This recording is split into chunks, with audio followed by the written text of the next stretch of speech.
afternoon. How's everybody doing? I don't know if I like the sound of that. How's everybody doing? Good? Very good. My name is Philip Rutherford, and I'm a black man living in recovery.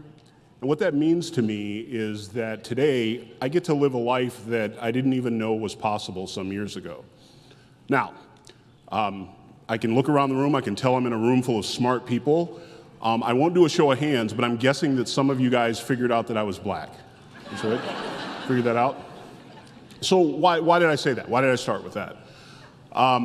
We're here to talk about the stigma of recovery. And my recovery story started quite a while ago. And the stories of people associated with recovery and people that look like me it's not always obvious, right? It's not always obvious that people are in recovery. And part of busting stigma is telling powerful stories of recovery. So hopefully I'm gonna do that in the time here. Now I know I'm before lunch, so I've planned a brief 3-hour talk. We're gonna start when I was about 2 years. No, I'm just kidding. Okay. So here's where it starts for me. I had a very normal childhood. Sometimes when I hear stories, I'm in my pathway to recovery is a mutual aid fellowship, and sometimes when I hear stories, I hear really tragic stories of what people experienced growing up. I don't have that. Sorry to disappoint. I grew up in a loving home. My parents taught me the difference between right and wrong.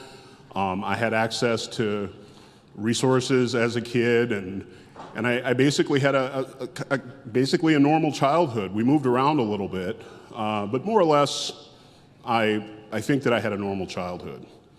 One thing that I did have that is fairly common for people with substance use disorder is I had early exposure to substances, right? So, and again, in my mutual aid fellowship, I'm called a late bloomer. I think my first use of substances was 13 or 14, but somewhere in there, I was exposed to substances, and I found that I liked them.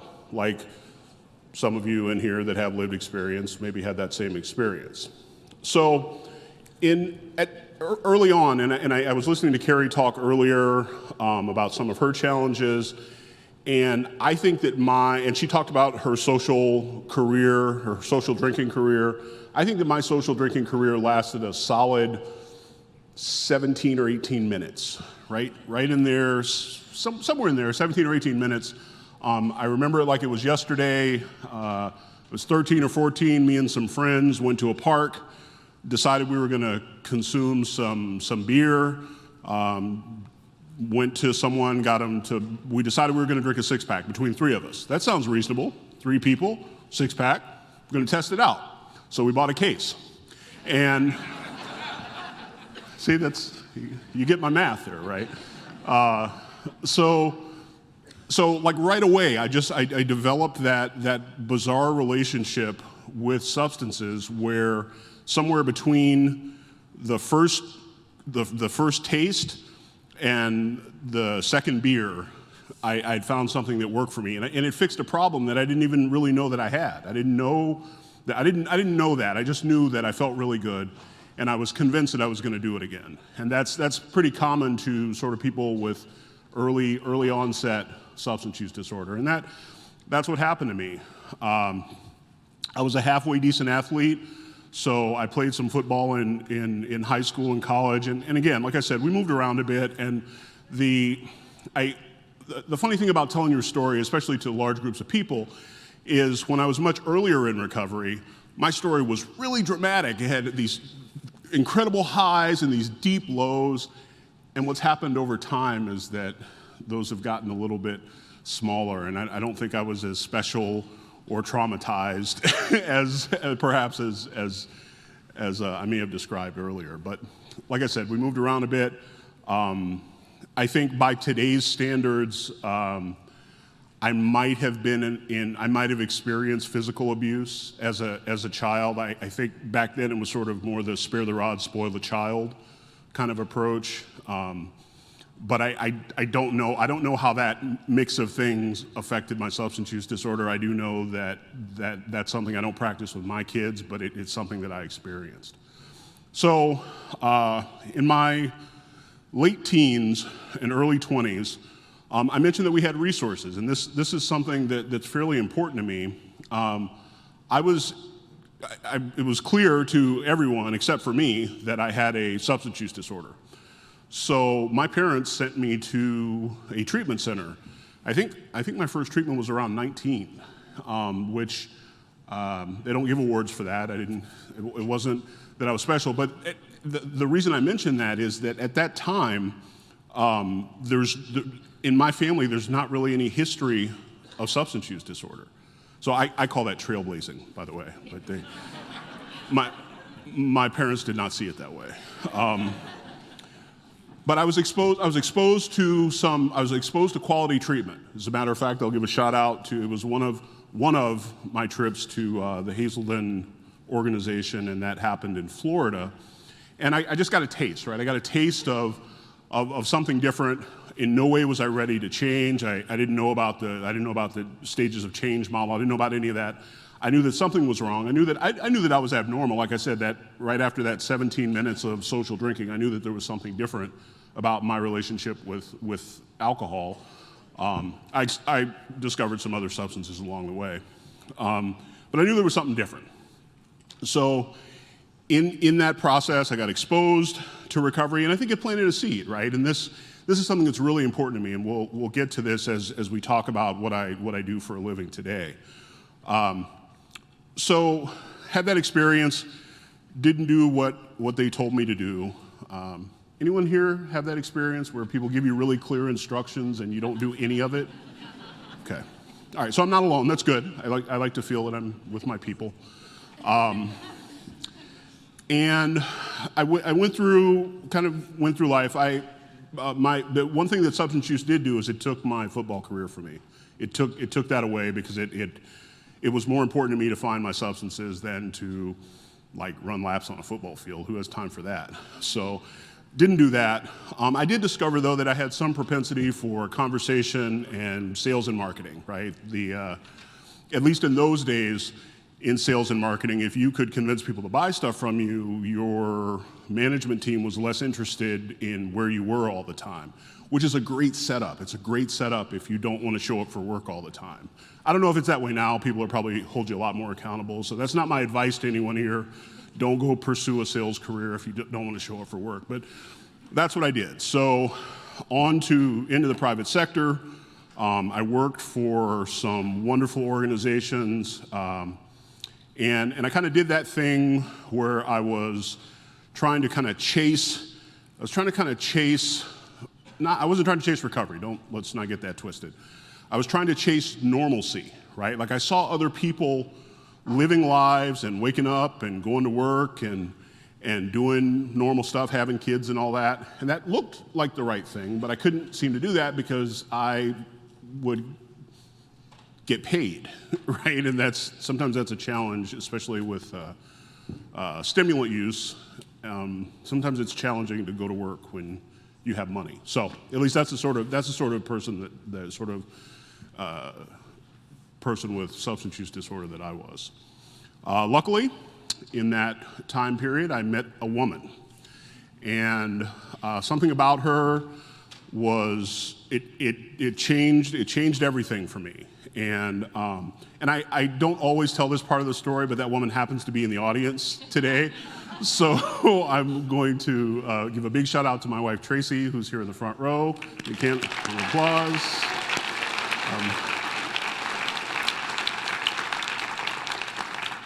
And so it's a good news, bad news thing. The good news is I met her, it was magical, we fell in love. The bad news is it did not fix my substance use disorder. It didn't cure me. But what it did do was it made me a lot more dedicated to trying to figure out what was wrong. And so I started looking for answers, and I found some answers in mutual aid, although it wasn't quite right, and I kind of looked around here and there, made a few more trips in and out of treatment.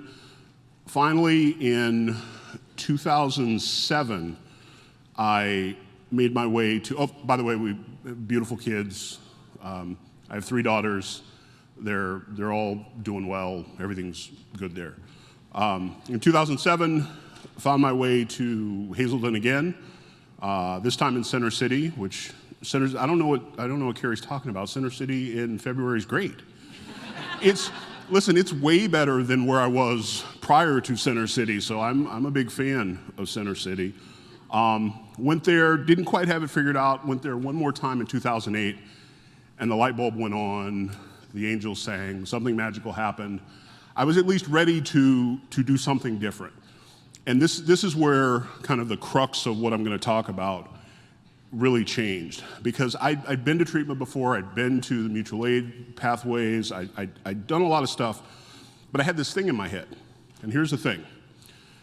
The thing was that the mutual aid pathway that I was pursuing wasn't for people that looked like me.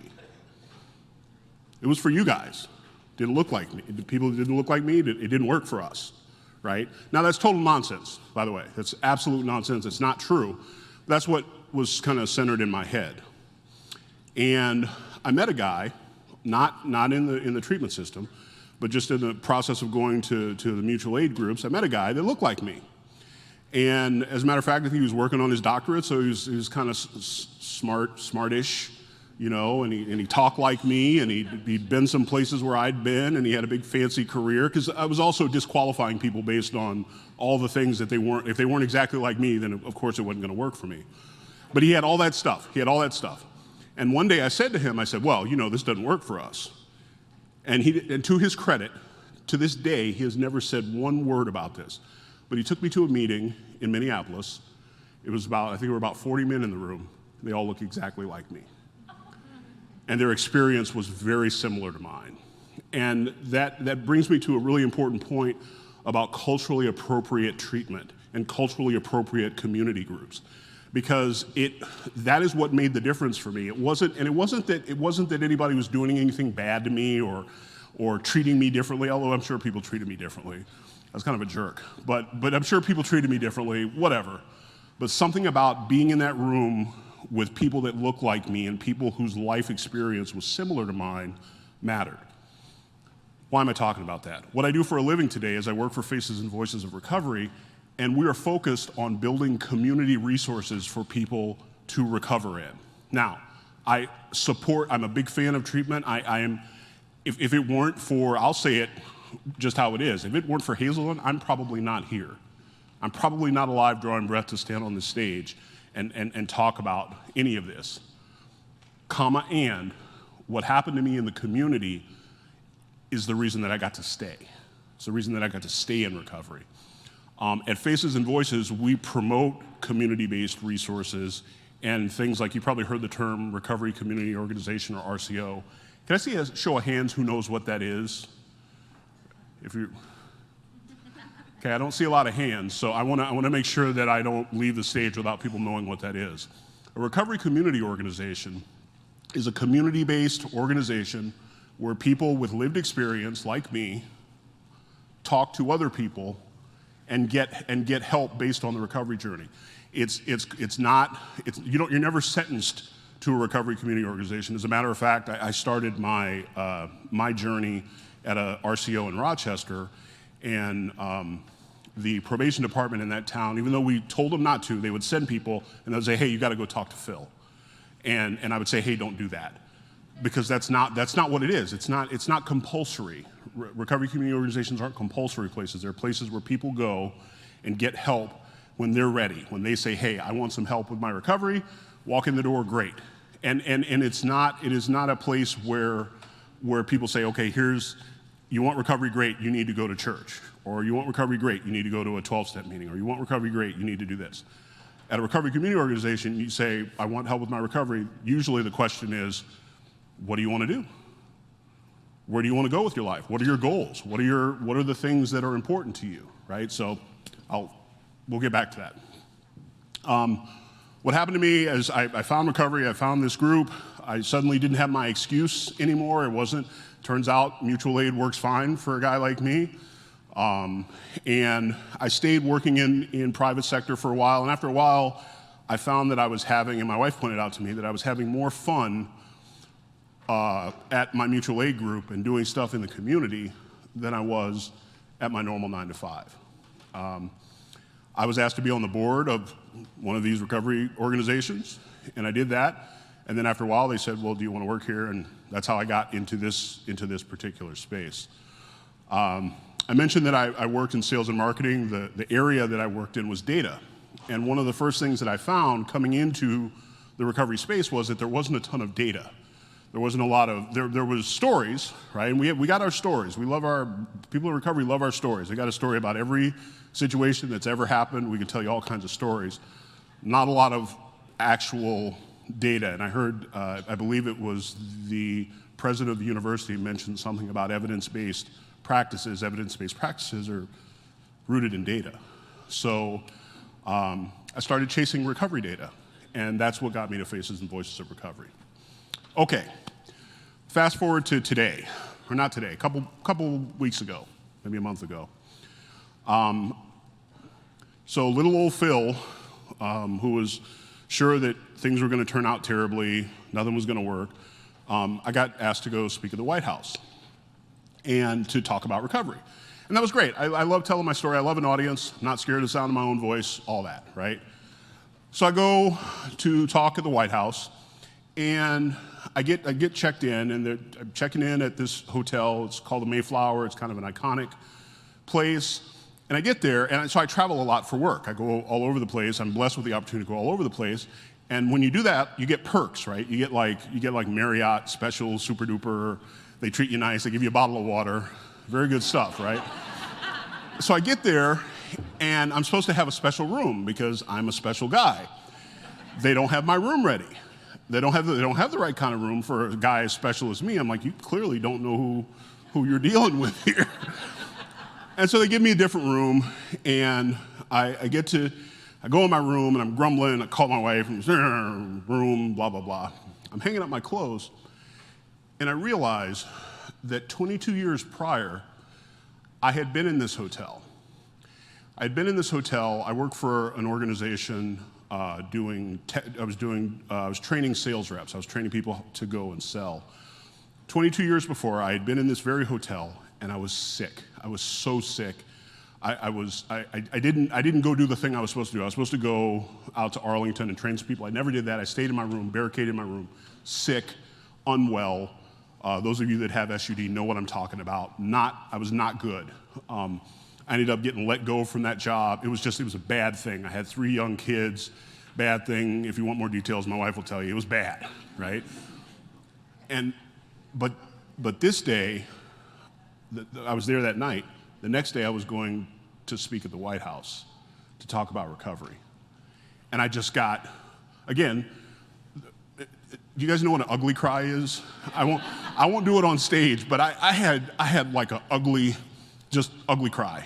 And I realized that that's what recovery does. Recovery will pluck you from one place and put you in another place. And I'm grateful I could stand up here for 2 hours. I'm not gonna, because I know you're hungry, but recovery has changed every aspect of my life, and it is my mission to try and get that to anyone that is suffering from SUD. Okay. Oh, thanks. So I want to do something really quick, and we're gonna try and get this done. I would like for everyone, we're gonna do this kind of like they do in church, and that's how I know they do it in church. I would like for everyone, we're gonna do a quick exercise.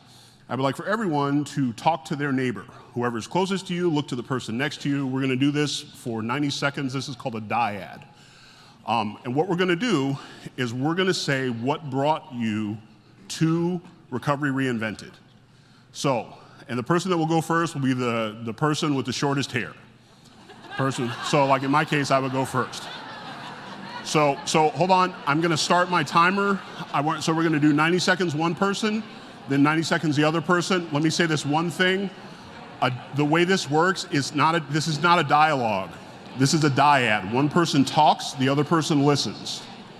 Does that make sense to you? Not so you can give them all the nonverbal response that you like, but do not talk. Let that person talk for 90 seconds straight, and then I'll say switch. We're going to switch to the other person. Does that make sense? Raise your hand if you don't know what I'm talking about.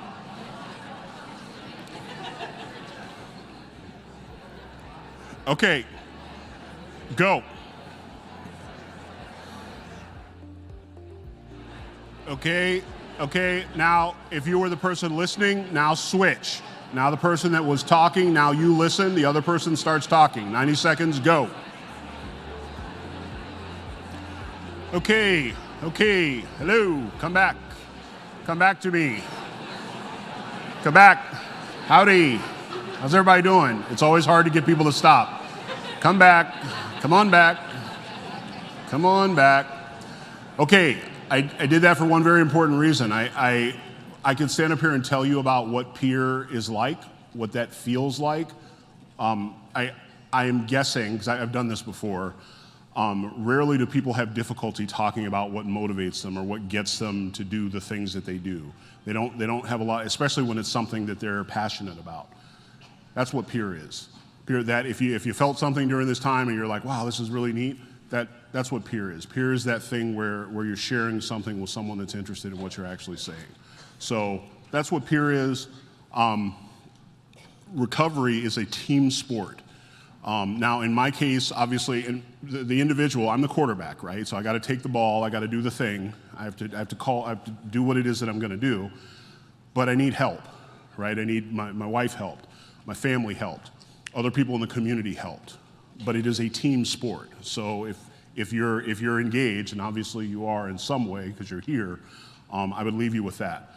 The call to action that I would have is if you're in a community and you don't know where the recovery resources are in your community, or people don't know where the recovery resources are in your community, find that out. Tell them it's killing people. That's all I got.